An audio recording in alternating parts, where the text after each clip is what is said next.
येवला मतदारसंघात झालेल्या अतिवृष्टी व पूर परिस्थितीमुळे शेतकरी व सर्वसामान्य नागरिकांवर मोठं संकट कोसळलेलं असताना राज्याचे अन्न, नागरी पुरवठा व ग्राहक संरक्षण मंत्री तथा ज्येष्ठ नेते माननीय छगनरावजी भुजबळ यांच्या थेट सूचनेनुसार राष्ट्रवादी काँग्रेसचे प्रदेश सरचिटणीस दिलीप खैरे यांनी गेल्या 8 दिवसांपासून येवला मतदारसंघात तळ ठोकून आपत्तीग्रस्तांना मदतीसाठी कार्य सुरू ठेवलंय। आपत्कालीन कक्षाप्रमाणे दिलीप खैरे यांनी थेट शेतकऱ्यांच्या बांधावर जाऊन परिस्थितीचा आढावा घेतला व शेतकऱ्यांना आवश्यक ते सहाय्य तातडीने उपलब्ध करून दिले। शहरातील तसेच ग्रामीण भागातील ज्या कुटुंबाचे घरे, शेती किंवा व्यवसाय पूरस्थितीत बाधित झाले होते त्या ठिकाणी तात्काळ जीवनावश्यक वस्तूंचं वाटप करण्यात आलं। पूर परिस्थितीत उद्भवलेल्या रस्त्यांच्या अडचणी सामंजस्याने मार्गी लावून नागरिकांना दिलासा दिला।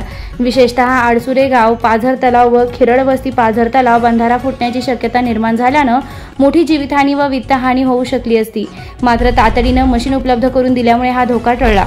याशिवाय शहरात पूर पश्चात स्वच्छतेचे काम तातडीने करून रोगराईचा प्रसार होऊ नये यासाठी विशेष प्रयत्न करण्यात आले। आपत्तीग्रस्त शेतकरी व नागरिकांनी जेवढ्या मागण्या केल्या त्यावर खैरे यांनी प्रशासनाशी समन्वय साधून तातडीने कार्यवाही केली व मदत उपलब्ध करून दिली। मंत्री छगन भुजबळ यांनी स्पष्ट सूचना दिल्या होत्या की मतदारसंघातील कुठलाही आपत्तीग्रस्त नागरिक मदतीपासून वंचित राहू नये।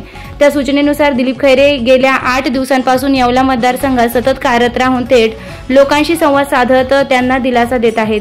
नामदार भुजबळ साहेबांच्या मार्गदर्शनाखाली या तत्पर व कटिबद्ध कामगिरीमुळे आपत्तीग्रस्त जनतेमध्ये आत्मविश्वास निर्माण झाला असून त्यांच्या कार्याचं सर्वत्र कौतुक होत आहे।